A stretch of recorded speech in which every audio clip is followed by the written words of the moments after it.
Good morning students. हाँ जी बेटा, EVS में हम लोग लेसन 18 रीड कर रहे थे। ठीक है, हाफ हम लोग कर चुके हैं। आज आगे देखिए।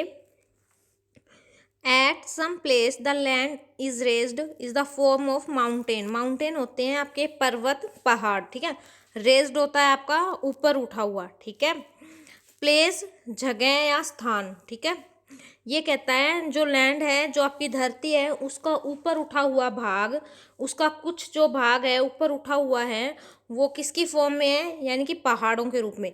यानी कि ये कहना चाह रहा है धरती एक जैसी नहीं है, वो कई जगह से ऊपर उठी हुई होती है। ठीक है, वो ऊपर उठा हुआ भाग उसका क्या कहलाता है, माउंटेन, यानी कि पहाड़ या पर्वत।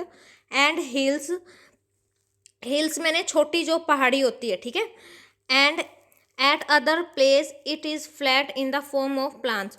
ये कह रहा है जो उसका कुछ अलग धरती है, वो कई जगह तो ऊपर उठी हुई होती है और कई जगह है वो बिल्कुल ही फ्लैट होती है, यानी कि समतल होती है। मैदान, प्लेन्स होता है आपका, जो मैदान होता है बिल्कुल समतल होता है। ठीक है, एक ही जैसा, बिल्कुल एक जैसा, जो ना बीच में से कहीं ऊपर उठा हुआ है ना उसमें खड्डे हैं। ठीक है, यानी कि मैदान के रूप में होता है। ठीक है, when the land is the form of v shaped bowl it is called a valley। Valley क्या होती है, आपकी घाटी। जब जो आपकी ज़मीन है वो वी शेप में हो जाए। वी शेप में कैसे, जैसे यहाँ आपकी ज़मीन है, फिर यहाँ नीचे चली गई, फिर यहाँ से ऊपर उठ के फिर ऊपर से ज़मीन हो, यानी कि जो एक खाली जगह है ये आपकी क्या कहलाएगी, घाटी यानी वैली। ठीक है, वी शेप होगी। ठीक है, उसके बाद कहता है वाटर की बात करी अभी इसने, पानी की। ठीक है, पहले भी कर चुके हैं हम इसके बारे में बात। ठीक है, most of the earth surface is covered with water. Covered ढका हुआ, सरफेस सतह। ये कहता है ज़्यादातर धरती की सतह पानी से ढकी हुई है। ठीक है, यानी कि पानी से कवर है। Water is found on the earth in the form of ocean.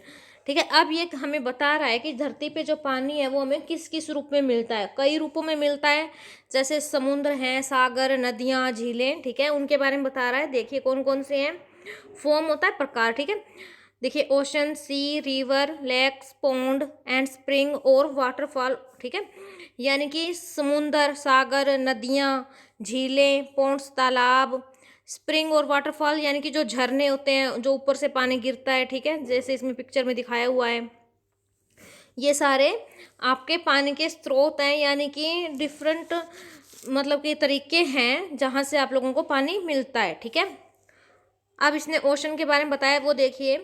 Ocean is the biggest, biggest मतलब कि सबसे बड़ा, एंड द डीपेस्ट, डीपेस्ट मतलब कि गहरा। ठीक है, the water body of earth, यानी कि अब ये कह रहा है धरती का सबसे बड़ा और गहरा पानी का स्रोत है जो पानी के रूप में हमें उपलब्ध है, वो है ओशन, यानी कि समुंदर हो गया। ठीक है, जो समुद्र होते हैं वो बहुत बड़े होते हैं। ठीक है, और गहरे भी बहुत ज़्यादा होते हैं। ठीक है, उनका पानी खारा होता है। ठीक है, वो हम लोग पीछे जो लेसन हमने किया था वाटर वाला, उसमें हमने पढ़ा था। ठीक है, some part of water on earth is trapped as ice in the form of glacier. Glacier होती है हिम नदी।